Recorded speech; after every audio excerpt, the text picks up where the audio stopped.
Hi, everyone, and welcome to The Movie House. Today we're going to talk to you about a movie from 1939 called Gone with the Wind, starring Clark Gable, Vivian Leigh, and Leslie Howard, among others. Yes, like Olivia de Havilland. Right, Olivia de Havilland. And Hattie McDowell. Hattie McDowell. Dowell. I believe that's her name. Hattie McDowell. It's a mouthful. So what'd you think? Oh, Gone with the Wind is a wonderful movie, a beautiful movie.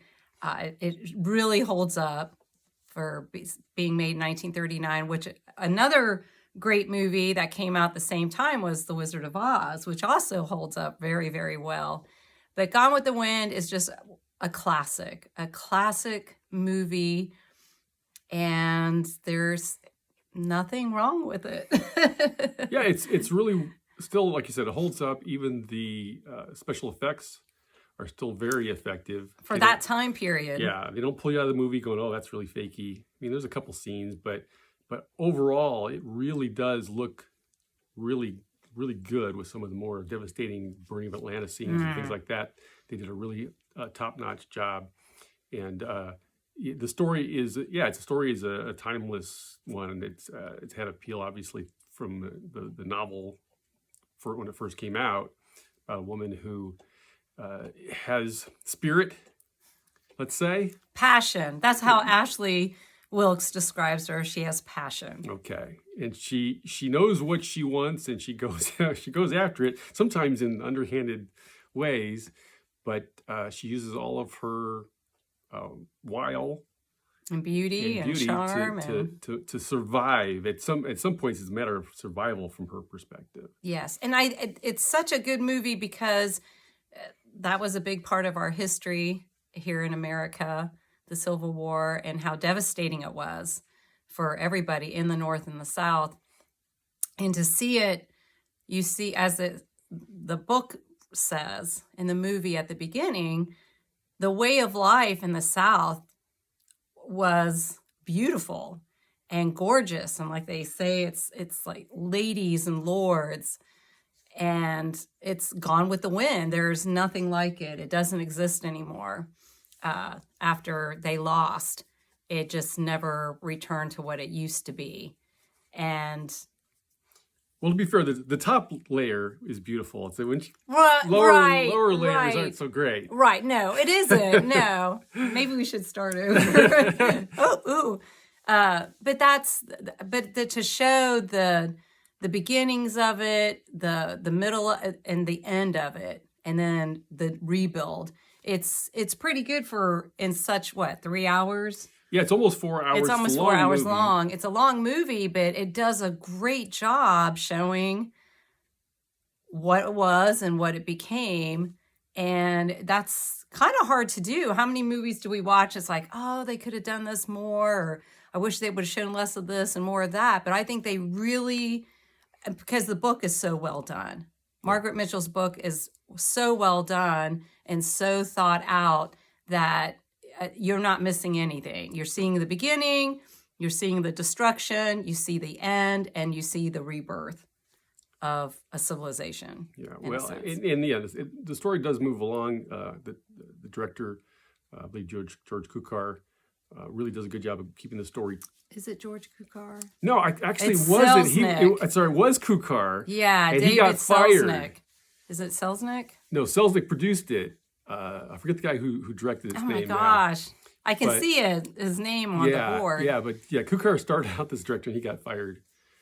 And so the other guy took over, and he does a good job of keeping the story going, because it is a long movie. Mm-hmm. And a lot of the people in it weren't too enthused about certain aspects of it. From what I read, Leslie Howard hated his wardrobe. He said they dressed him up like a fairy doorman. And there's a story going around that Gable's breath was so bad that Vivian Leigh hated kissing him. But there's also a story going around that Gable would purposely eat garlic before his kissing scenes with her. Oh, I didn't hear that one. Yeah, so there's a lot of behind the scenes stuff going on. Olivia de Havilland apparently was quite a prankster. And in the scene where Clark Gable lifts her out of the bed because she's sick and carries her away, she strapped herself down to the bed. He almost wrenched his back trying to pick her up. So there's a lot of That's interesting funny. behind the scenes stuff going on in this movie as well. But the movie itself, again, for as old as it is, it's in color, which helps because that was an early innovation that they were adopting, and it really, really does hold up for a modern audience, I think. Yeah, it's just a really good story, great acting, the costuming, the music, the everything. It's one of those movies that hits every box, and it's Scarlett O'Hara is just one of those strong, feisty women, but very feminine, extremely feminine. And I had when I was in Bible school in marriage and family, we were taught that you don't do marriage the Scarlett O'Hara way. And the Scarlett O'Hara way concerning marriage was she married for spite, she married for money, and she married for fun. And those are never really good combination, never a good reason to get married. So I always think of that when I watch the movie or I read the book is do not do the Scarlett O'Hara way of getting married. Right. And because she is, she's a deep, rich character. Yes. She's got a lot of layers to her, and it's one of those things. From a guy's perspective, Gable didn't like the movie so much because he thought it was a woman's story, and it really kind of is. It's told through her eyes, Right? Largely, but you do get to see the fallout from her choices and her actions, and how her often poor motivations are really not a way you want to live your life. No.